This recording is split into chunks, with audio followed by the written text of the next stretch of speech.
1 Januarie is sopas verby en die woorde wat ons die meeste mense mee gegroet het op 31 Desember en 1 Januarie, veral familie en vriende, mense naby aan ons is, voorspoedige nuwe jaar. En selfs vir vreemdelinge het ons hierdie woorde geuiter. Maar wat wens ons regtig mense toe met hierdie woorde? Geseënde, voorspoedige nuwe jaar. Maar kom ons wens regtig mense met hierdie woorde toe as 'n gebed, dat dit regtig goed sal gaan met mense in hierdie nuwe jaar.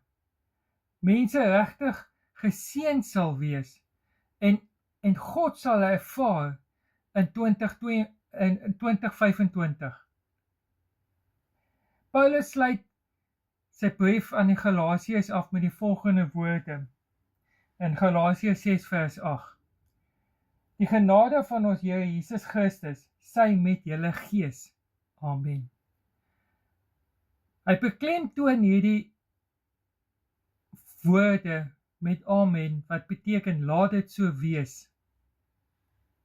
Want jy sien, Paulus se beklemtoning is aanleenlik dat God genade gee en dat ons deur God se genade kan leef. En laat dit so wees, sê hy.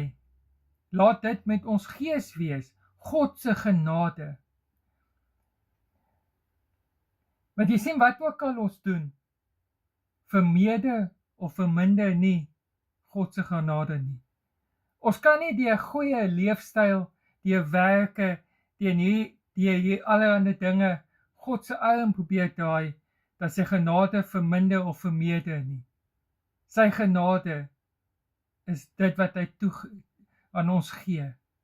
En mag dit in 2025 vir ons wees. Mag sy genade in 2025 vir ons vermeerder. God bless.